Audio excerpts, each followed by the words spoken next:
And I felt myself going. I was in a great deal of pain. It was a very frightening experience. But I began to slip. I just sort of feel myself going. And I remember trying to hold on. I'll be okay, I'll be okay. And it got to the point where, you know, I just couldn't. And everything began to just become very quiet. And I can remember with every ounce of strength I had, I wanted to say goodbye to my wife. It was important to me.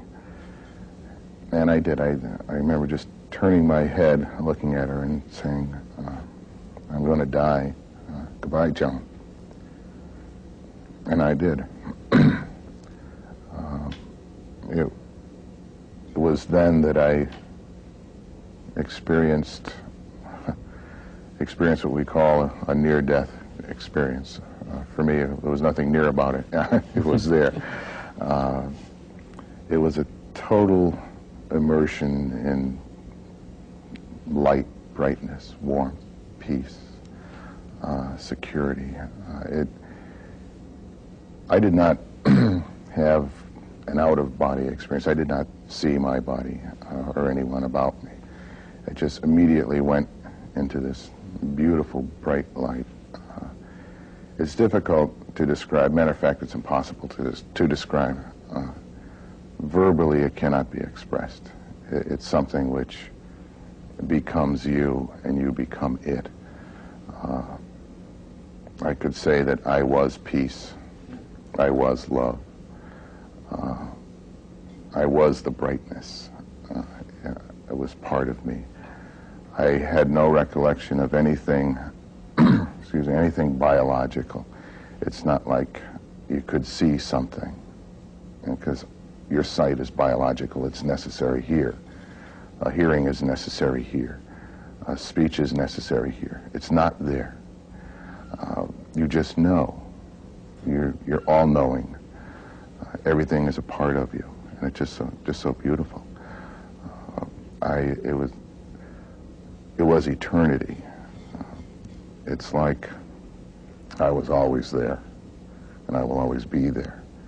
That my existence on Earth was just a very brief instant. It's a hard concept to understand, eternity, because when you compare it to time, time requires progression. Things, a sequence of things. Things follow each other. This is all at once, everything. There's no passing from one thing to another. I'd like to call it a different dimension, but can't really call it that, because that could be defined, and there are different dimensions. They have beginnings and ends, and so that doesn't fit.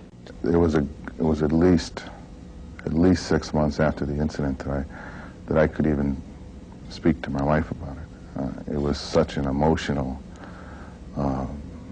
beautiful, swelling feeling inside that every time I tried to express it, I think I would just explode. You know, I would break down and cry. And she, you know, for the longest time couldn't figure out what was wrong with me. Well, she must have wondered a lot then about how you were dealing with this episode, because she, as you say, is a nurse and knew the seriousness of your condition, and I guess also knew that you had, I gather this is the case, that you had clinically died. Yes, my heart stopped. I stopped breathing. I guess I was out about a minute, and they brought me back. The minute I came back, the pain returned immediately, the fear. I mean, I just... all the human emotions. Yes, everything human came back. And I remember being very angry. They brought me back. And my wife ended up asking a while later, you know, you seemed angry, how come? You know, and I just couldn't tell her. That was probably the most frustrating 6 months of my existence. After experiencing perfection and something so beautiful, I wanted to hold on to it. Didn't want to let it go. And it wasn't easy. After I had recovered the second time and went home, everything just seemed to change. It was almost like I was starting my life all over again. I was a baby. I hadn't made the mistakes that I had made in my life, and things weren't messed up or whatever. And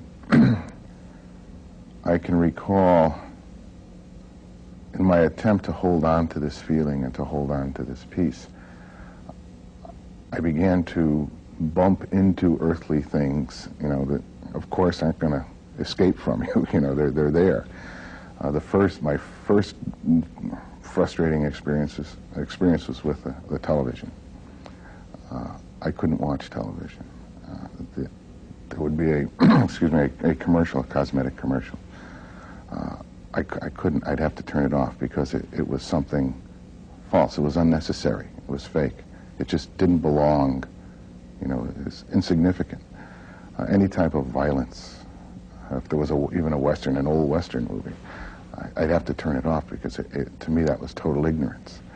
There was just no reason on earth to show people killing people. You know. That was frustrating, especially when the family's sitting down trying to watch television and Dad gets up and turns it off all the time. You know. So I finally just learned to go to my room. It got to the point where I had a great deal of time readjusting. And it was at that time, I have a very, very close friend who was a priest, we call him Father Bob, who sat down with me a few times and very understanding. There's a man that I know did not experience what I did, but he seemed to know. He knew what I was talking about. Very understanding. Perhaps the most important thing he did for me was to help me to readjust, to accept life, to understand that you are living, that, you know, that is there, it will come again, and that there is much more here, and that I was here for a reason. And it did help, you know. I'm back to watching television. I even like the boxing matches. Come a long way. I could stand the commercials, too. Right.